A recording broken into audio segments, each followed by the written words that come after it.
Hello and welcome, I am Thomas Porteous and you are watching NewsX World. Let's take a look at some of the top stories. The Atlantic magazine publishes full Signal chat messages revealing that its editor-in-chief did receive highly classified war plans from high-ranking US officials. President Donald Trump calls the scandal a witch hunt as pressure mounts over the ordeal. US President Donald Trump announces 25% tariffs on foreign-built cars and light trucks. The tariffs take effect on April the 2nd and add to the ongoing global trade war.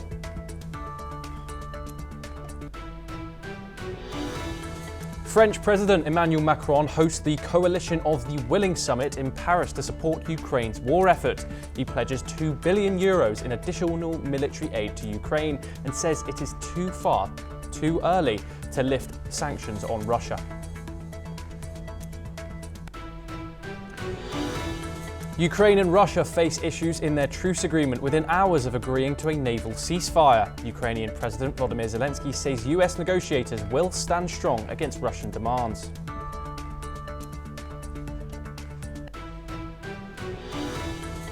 As anti-government protests rage in Israel, Prime Minister Benjamin Netanyahu threatens to seize parts of Gaza over hostages held by Hamas. He accuses opposition leader Yair Lapid of fueling anarchy. In the Gaza Strip, hundreds protest against Hamas in the largest demonstrations of their kind since the war began in 2023, demanding the group step down from power.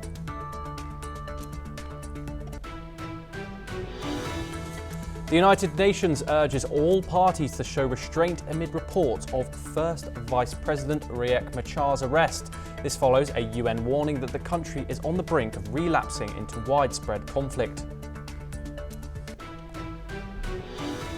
Brazil's Supreme Court orders former President Jair Bolsonaro to stand trial for attempting a coup after his 2022 election defeat. He faces 5 charges, including an alleged attempt to violently overturn democratic rule. We move on now. US President Donald Trump has announced 25% tariffs on foreign cars and light trucks. The tariffs will take effect on April the 2nd, with duties starting the next day. He says the move is permanent and will remain in place as long as he is in office. He also plans to announce reciprocal tariffs on April the 2nd, calling them very lenient and applying to all countries. So we'll effectively be charging a 25% tariff. But if you build your car in the United States, there is no tariff. And what that means is a lot of foreign car companies, a lot of companies are going to be in great shape because they've already built their plant, but their plants are underutilized, so they'll be able to expand them inexpensively and quickly. We're signing today. It goes into effect April 2nd. We start collecting on April 3rd. So we're signing a executive order today that's going to lead to tremendous growth in the automobile industry. Now, we're going to make it all countries, and we're going to make it very lenient. I think people are going to be very surprised. It'll be, in many cases, less than the tariff that they've been charging us for decades. So I think people are going to be very, very surprised. The announcement has already sparked strong reactions. Canadian Prime Minister Mark Carney called the tariffs a direct attack on Canadian workers. He said that Canada will respond soon and is considering retaliatory measures. His government has already planned a package of counter-tariffs worth $155 billion Canadian dollars. Carney also promises an all-in Canada auto industry to protect jobs and reduce dependence on US manufacturing. Additionally, European Commission President Ursula von der Leyen has said that the EU deeply regrets the decision and warned of negative impacts on transatlantic trade.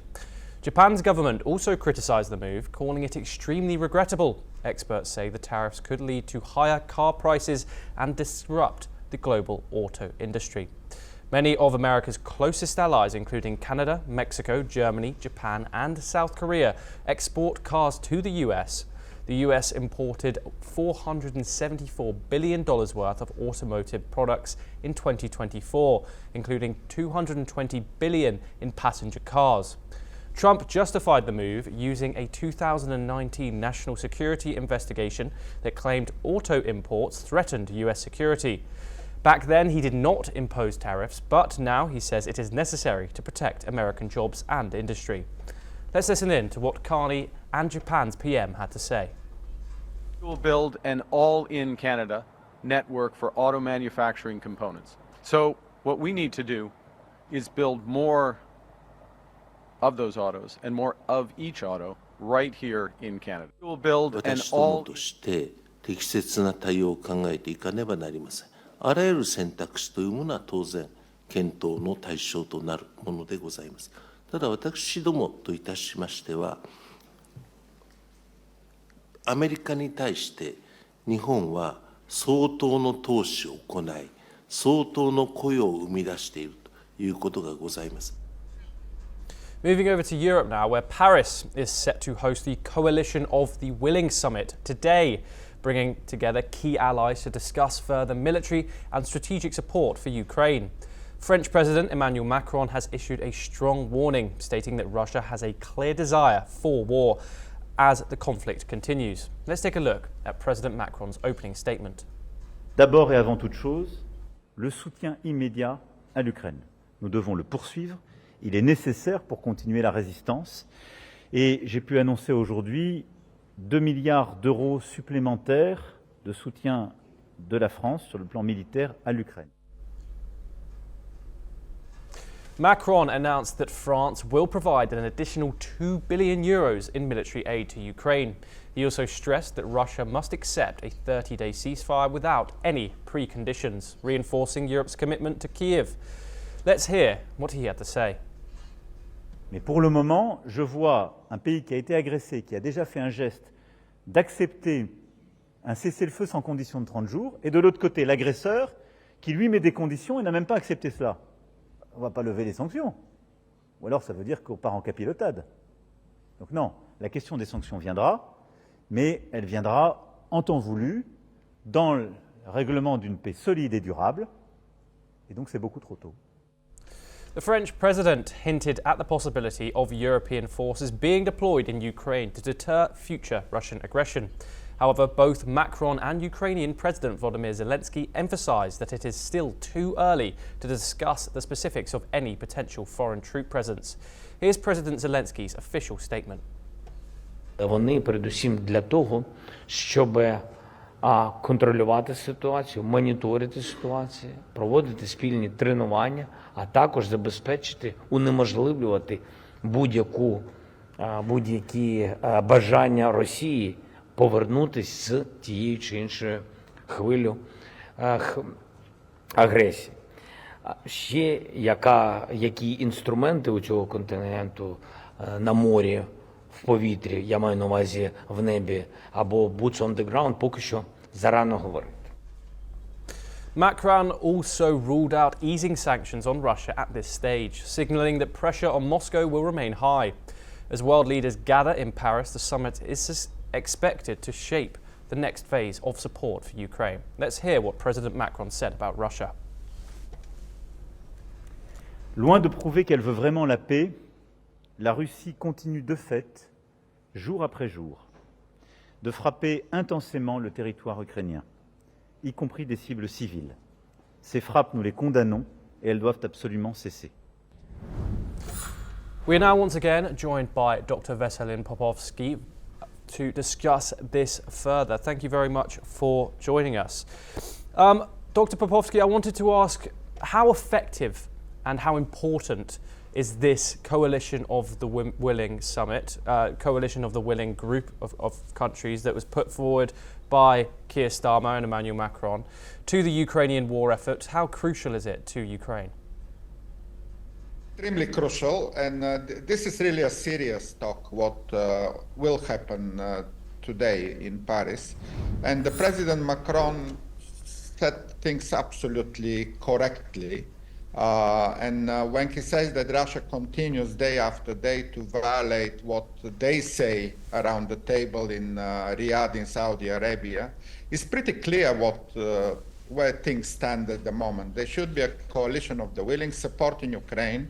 The pledge for €2 billion made by Macron is excellent. The same will happen all over Europe, in many other countries like Japan, South Korea, Australia, Canada, So the only element missing here is, again, the US administration, which in a very incompetent way tries to negotiate, but obviously fails because the Russians do not cooperate even with the American suggestions for 30-day ceasefire, a comprehensive air, water and land. And for that matter, yeah, by the way, this was the Macron original proposal back in February. Macron already proposed a 30-day ceasefire. Donald Trump took that as his own proposal, but again, the Russians are those who constantly delay, put conditions, and do not want to cooperate. So the strong voice of Macron and the rest of the coalition of the willing is crucial to get things moving for the future of Europe and the future of Ukraine in particular. So this coalition of the willing has 31 countries in it. It includes NATO allies, it includes EU member states. Do you think Russia is going to take this grouping seriously? Do you think the US is going to take this group of countries seriously in these peace negotiations? Well, there are 31 in the coalition of the willing, but over 50 countries in the previous format called Rammstein. And obviously, Russia should take this seriously because these are the countries that impose sanctions and that support Ukraine. It's a massive economic force, probably 100 times better economically than Russian Federation, which economy is basically collapsing under the sanctions and under the militarization. 34% of the Russian budget goes into military equipment, which basically is burned in Ukraine.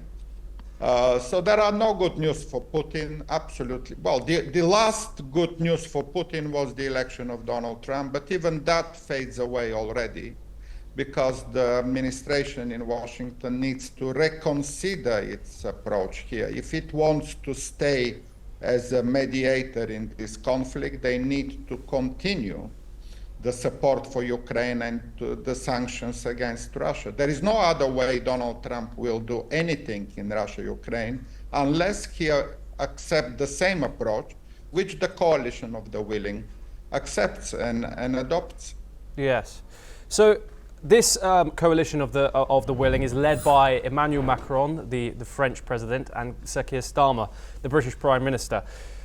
Both close allies of Donald Trump. How do you analyse how both Starmer and Macron have navigated this strange kind of relationship that they have to kind of, how have they kept President Zelensky happy and President Donald Trump happy? Well, obviously, by saying the truth. A simple answer. They continue to say the truth about the Russian aggression, about the Russian war crimes, and where Europe united stand. And they simply expect at some point some people in Washington also to understand that truth. Nothing more, nothing less, what that Europeans do here. And they hope, like we talked earlier about, we all hope that some reasonable minds in Washington will listen to the truth and will do exactly the same. By the way, there is no conflict between United States and Europe unless, again, Donald Trump would like to make such conflict. In terms of citizenship, in terms of businesses, in terms of mutual interest to sanction Russia, by the way. It's very much in the American interest, those sanctions against Russia. The global trade obviously will benefit United States if Russia is not on that market at all. So for the longer term, when Russia says about sanctions to be lifted, this is not in the interest of the United States, and Donald Trump will definitely realize this very soon if he has not already done it. By the way, he mentioned after the Riyadh meeting that he will think about lifting sanctions, and that was all. There were no promise to lift sanctions on behalf of the United States. Dr. Popovsky, thank you very much for joining us in that discussion. We move on now. Top French diplomat Jean-Noël Barrot is set to meet Chinese Foreign Minister Wang Yi and other officials today. Their discussions will cover sensitive issues, including the ongoing war in Ukraine. Meanwhile, French President Emmanuel Macron is hosting a summit in Paris, bringing together European leaders, including Ukraine's President Volodymyr Zelensky. The talks aim to bolster Ukraine's security. In developments from the Korean peninsula, North Korea has reportedly sent an additional 3,000 troops to Russia this year. Pyongyang continues to supply Moscow with missiles, artillery and ammunition to support its war efforts. President Macron has warned that Russia still exhibits a desire for war, despite ongoing diplomatic efforts to negotiate a ceasefire in Ukraine. Despite discussions of a partial truce, the humanitarian situation in Ukraine continues to deteriorate, warns a UN official, citing the impact of cuts in American aid. As we hope for a full cessation of hostilities and ultimately peace in Ukraine, the situation for civilians has continued to worsen since we last briefed the Council. These and the severe global funding cuts for humanitarian operations, including for Ukraine, is further reducing our capacity to provide life-saving aid. Speaking alongside Macron, President Zelensky stated that it was premature to discuss the exact role of future European forces in Ukraine. This follows remarks from a top aide suggesting that Kyiv requires a strong European presence rather than just peacekeeping forces. Zelensky emphasized that the key question is who will be ready to take part in such missions. Для того, щоб контролювати ситуацію, моніторити ситуацію, проводити спільні тренування, а також забезпечити, унеможливлювати будь-які бажання Росії повернутися з тією чи іншою хвилею агресії. Ще які інструменти у цього континенту на морі, в повітрі, я маю на увазі в небі, або boots on the ground, поки що зарано говорити. Meanwhile, US Secretary of State Marco Rubio said Washington will review Russia's stated conditions for agreements with Ukraine. However, he cautioned that achieving a peace deal will require time. We don't need mere presence to showcase that Europe is present. We don't need showcase. We do understand that we should first and foremost rely to our armed forces, well equipped. That's why this issue of delivery is very important. But if European countries are serious about making their input, they should be really serious. And it's not the amount which matters, because it certainly matters. It also their readiness to fight, their readiness to defend, their readiness to be equipped, and their readiness to understand that Ukraine is an inevitable part of Europe. President Macron also made it clear that it is far too early to consider lifting sanctions against Russia.